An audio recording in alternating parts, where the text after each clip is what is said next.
வணக்கம்ங்க. நான் தான் ஒரு விவசாயி பட்டிமன்ற பேச்சாளர் தான் பேசுறேங்க. நம்ம விஜய் டிவியில குக்கூத்து கோமாளி ஷோ நாங்கள் வீட்டுக்கார அம்மாவோட சேர்ந்து பண்ணிட்டு இருக்கிறோம். இந்த சீசன் 7 நீங்க எல்லாம் பார்த்துருப்பீங்க. அதுல போன ஷூட்ல வந்து பாத்தீங்கன்னா ஒரு கோமாளி விளைவிக்கிறதுக்காக இந்த அடிப்பறக்க இந்த திவாகர் கொண்டாந்து விட்டாங்க.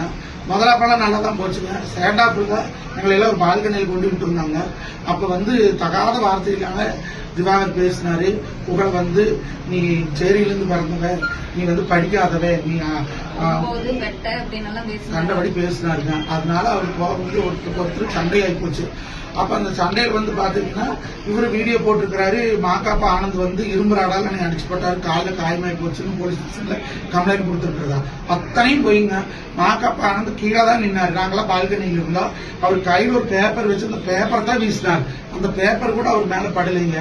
இந்த கை கலப்புல என்ன பண்ணாருன்னா ரந்தாங்க நிஷாவுக்கு இப்படி ஓங்கி குத்திட்டார் திவாகர். அவளுக்கு இந்த இடத்துல தோல் அடிபட்டு போச்சு. அந்த சுனிதா புள்ள வந்து உள்ள விழுந்தது. அதை கையை பிடிச்சி பிராண்டி விட்டு கை பூரா ரத்தமாட்டா வர அளவுக்கு பிராண்டி விட்டுட்டாருங்க. அடிச்சது இவருதான், சண்டைக்கு வந்தது இவருதான், சண்டை வளர்த்துறது இவருதான்.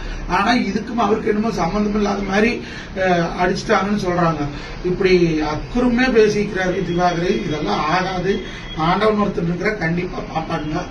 நாங்க எங்க வேணாலும் வந்து சொல்றோம்னா மாக்காப்பா ஆனந்தோ இல்ல புகழோ வந்து சண்டை தான் கட்டுறாங்களே தவிர அடிப்பெல்லாம் இல்ல.